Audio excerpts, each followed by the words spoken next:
Okay, greetings. Today we're going to do a demo of the Kenwood TS-830S gold label. This is a gold label, which from what I read up on is supposed to have CW narrow and wide filters in it, but I don't think this one has it. I also read that many of them had the narrow filter pulled out and sold, since, you know, if you're not a CW op, you don't really need it. But I have discovered that this thing does really good on CW if you use the variable bandwidth adjustment and take it all the way down to narrow, which here I am on 20 meters, and we've got some CW QSOs going on here. If I open this up, you can hear all the different CW Qs going on. This one guy's really strong. And when I narrow this back down and hone in on that loud guy, the others just disappear. So even without the extra filter, it does really good on CW. This is a great CW rig. Anyway, let's go over, I just want to show you that demo here while I have these guys tuned in. Let's go over the controls real quick and just kind of give you an overview of what we got here. By the way, this rig, let's see, I looked it up, serial number 1988.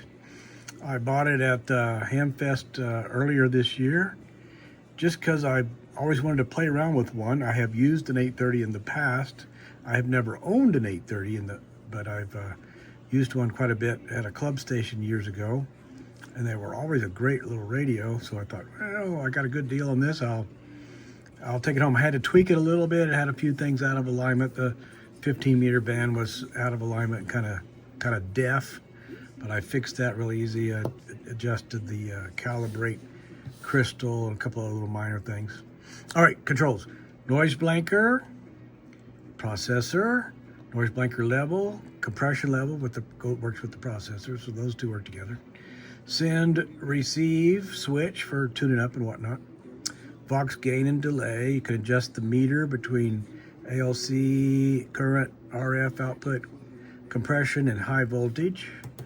I do have the, well, it only shows it in transmit, doesn't it? I do have the heater turned on, so we can go in and transmit here a little bit. Phone jack, mic jack. It takes the 4-pin plug, standard Kenwood style.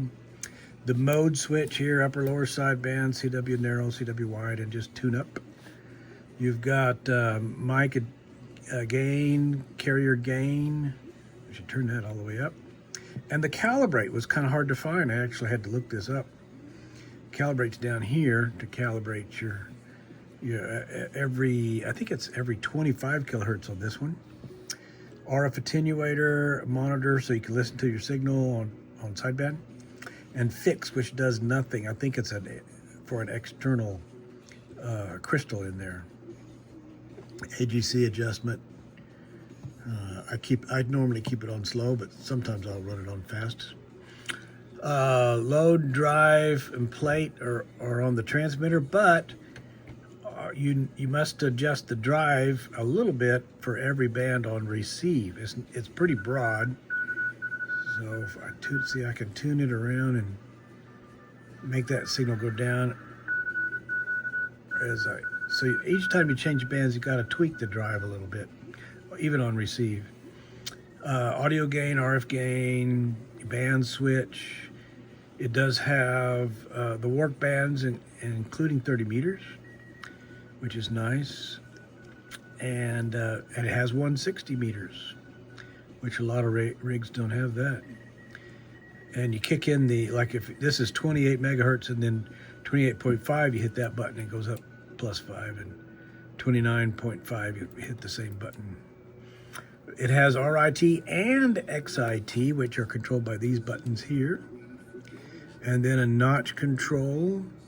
Turn the notch on and off, and then you adjust it with this outside knob. And then the IF shift is here. I'll demonstrate those in a little bit.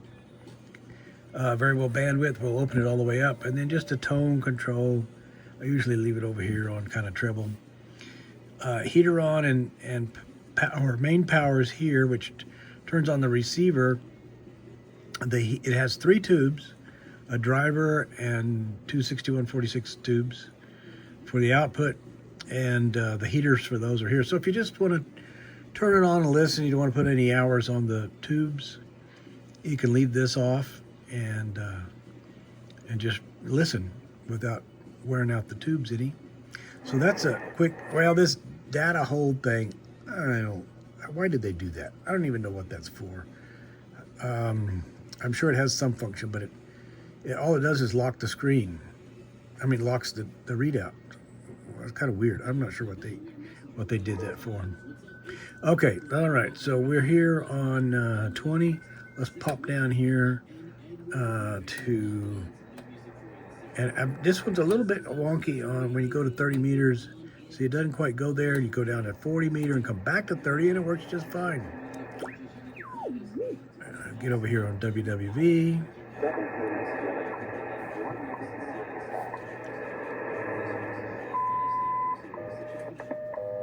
Now I just switched to 80 meter dipole, and that made a huge difference. You can adjust this. See, there's a peak right there for this band. It works pretty good. Let's pop down to 40. See if there's any signals on the band. I'll switch over to my 40 meter antenna. Of course, got to go to lower sideband. Let's see what we got. It's middle of the afternoon, so it might not be much.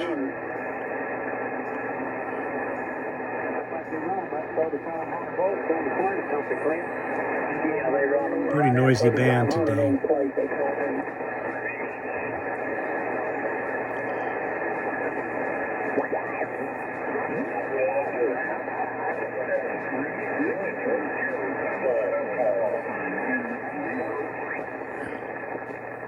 See if there's 72, 90.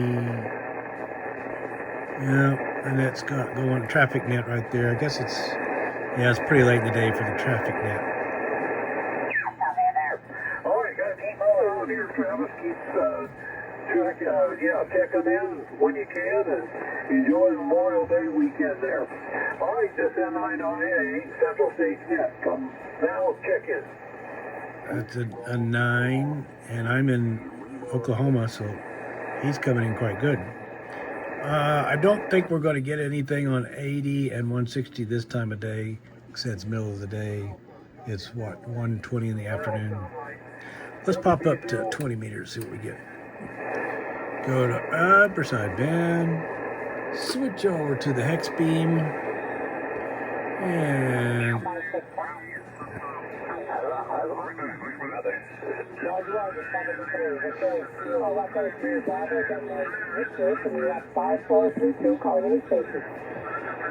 okay, we got some other stuff in there, so let's adjust it. By adjusting the VBT, you can get rid of some of that other guy.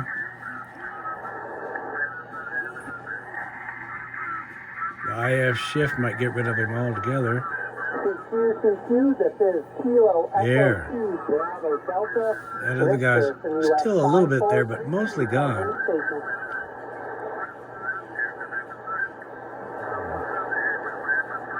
Wait, come on, keep talking.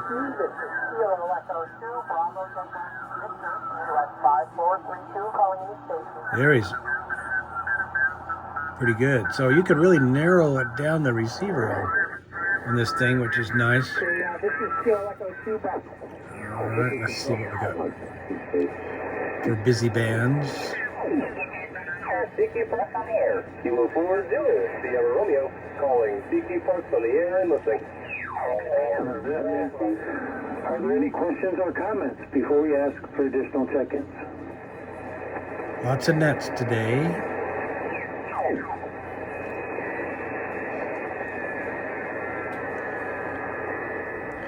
Oh, let's see. I was going to show you a little trick. Or if you probably already know this, especially if you've run in the FT8. Are the bands open today? Well, just tune down to the FT8 frequencies, which is typically 074 above the bottom of the band and see what you get. Yep.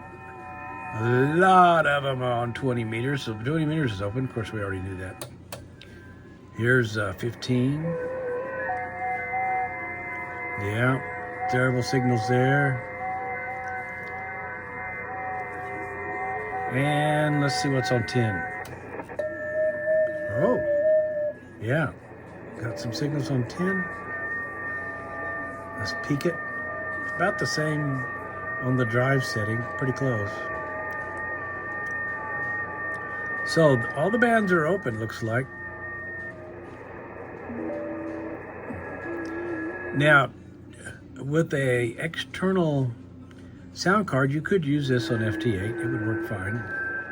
It's not built in like the new modern rigs. All right, let's see what else we can find up here on this band. Let's go up to 300. Tune around some. I like the finger hole for it. Makes it really nice, easy to tune. Okay, come on. Somebody was there.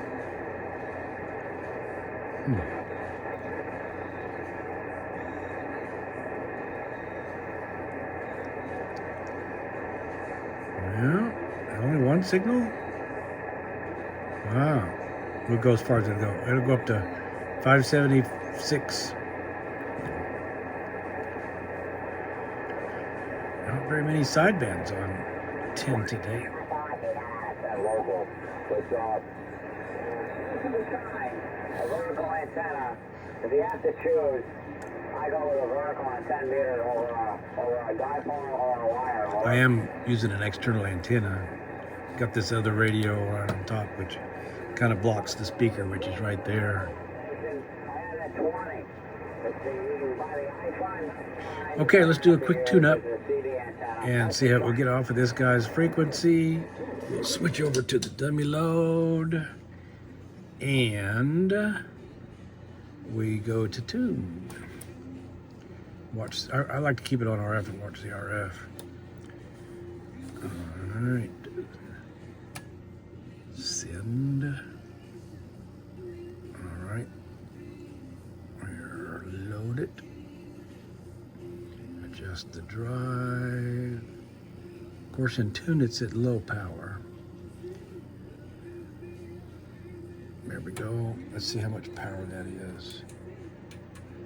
I'm taking my external power meter over here, taking it off of peak readings so I can watch it. Okay, it's tuning up at 10 watts, which is pretty normal for tune. Okay, we go to CW. See what she does. Ooh. All right, tweak it just a tiny bit there. We are showing 80 watts into the dummy load on 10. And on sideband, might gain up about here, I think, somewhere around in here. Hello, test 1, 2, 3. Hello. Hello. Hello. Now it just quit. Hello. Oh, I've got a bad connection in the mic. Hello. There we go. Hello, KD5 FX. Hello, test. Oh, 100 watts PEP. And yeah, I have to hold this mic just right. Hello, radio. Test 1, 2, 3. KD5 FX. 100 watts PEP. That's good. Okay. So it's on 10 meters, and I'm sure it'll do that on the other bands.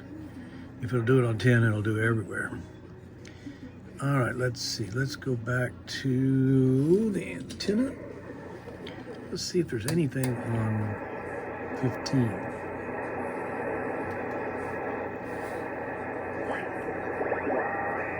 We were hearing some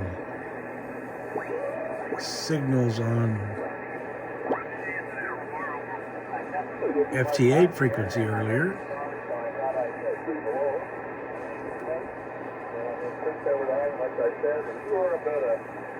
4x4, 4x4, over. All right, there's one. You hear that interference? That right there? Every few kilohertz. Ukrainians. I finally tracked that down. That's, believe it or not, is the monitors on my computer. Put out that noise every 25 kilohertz or so. That'd be a real good thing. But you know, I after I get rid of the Incom 2000s, I was going to replace them with Alpha 9500s. And the first one I bought. So we got some signals on that band. Let's see if we got anything here. Let's see, it's down here at 168 is the top end of the band. Bob lines are out there in California, building up nicely. Crazy band conditions today.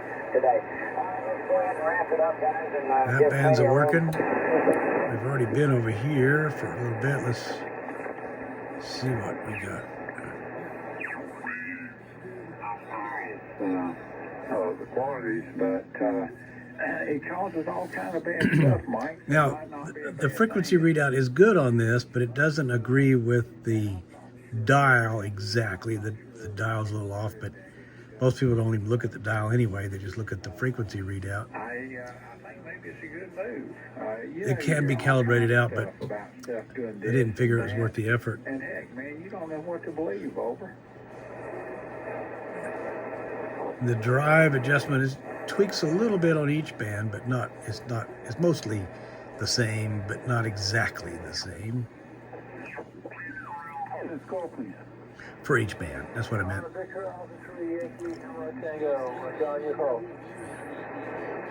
Okay, anyway, it's doing pretty good. Let's see, we went on 40, we've done a little bit on 30. I don't think there's going to be anything on 80 or 160 this time of day. We'll have to try that another time. Anyway, so there's a quick demo of the Kenwood TS-830S Gold Label Edition. I don't know what these cost new. Could probably look it up, but I'm sure it wasn't cheap. Hope you enjoyed the video.